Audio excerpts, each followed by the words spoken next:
Banalata express মুভিটা দেখেছিলাম, ওটাতে আমরা খুবই এনজয় করেছি, মুভিটা অনেক মজা ছিল। আমরা ভেবেছিলাম যে ওই নামে অনুযায়ী হয়তো এই টাইপের একটা মুভি হবে। ব্রেকের আগ পর্যন্ত আমি কিছুই বুঝিনি, হয়তো বা ব্রেকের পরে বুঝতে পারবো।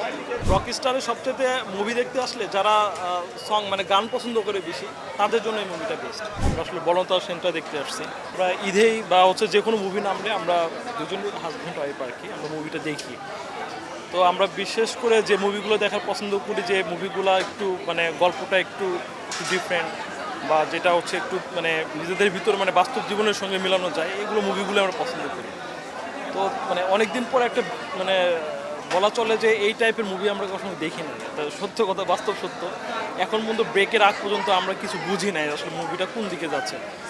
এক সময় একটা সিন সামনে আসতেছে, আমরা বুঝতেছি, বা ও আমাকে বললো যে আমরা হয়তো ব্রেকের পর বুঝতে পারবো যে আসলে রহস্যটা কী।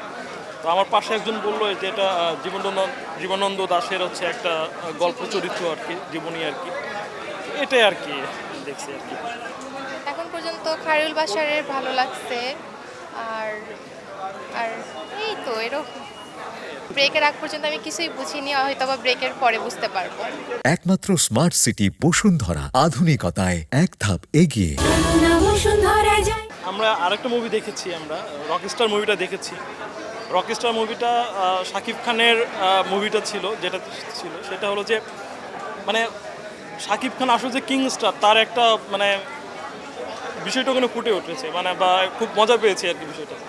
বাট আমরাও এই টাইপের মুভি দেখতে আসছিলাম। অ্যাকচুয়ালি আমরা বনলতা এক্সপ্রেস মুভিটা দেখেছিলাম, ওটাতে আমরা খুবই এনজয় করেছি, মুভিটা অনেক মজা ছিল। আমরা ভেবেছিলাম যে ওই নামে অনুযায়ী হয়তো এই টাইপের একটা মুভি হবে, বাট আসলে ওই টাইপের মুভিটা এটা না। এটা এখনও বলতে পারতেছি না, যেহেতু ব্রেক চলতেছে, ব্রেকের পর পুরোটা দেখার পর এটা বলতে পারবো যে আসলে কী বিষয়টা চলতেছে।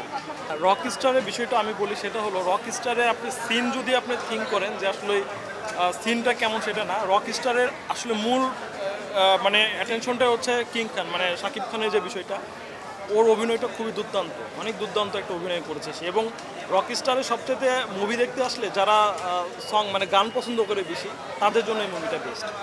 গান দিয়ে পুরো একটা মুভিকে সাজানো, প্রত্যেকটা গানই সুন্দর। এবং শাকিব খানের অভিনয়টা একদম নিখুঁত অভিনয়, বিশেষ করে রকস্টারের মাঝখানে শাকিব খানের একবার ভোকাল কার্ডটা নষ্ট হয়ে যায়, তারপর সে যে ভয়েসটা দিয়েছে, ভয়েসটা আসলে সুন্দর ছিল। আমার এই পর্যন্ত এতদিন যাবত যে মুভিগুলো দেখছি, তার ভিতর বলতে পারেন বনলতা এক্সপ্রেসের মোশাররফ করিমের চরিত্রটা আমার খুবই ভালো লেগেছে।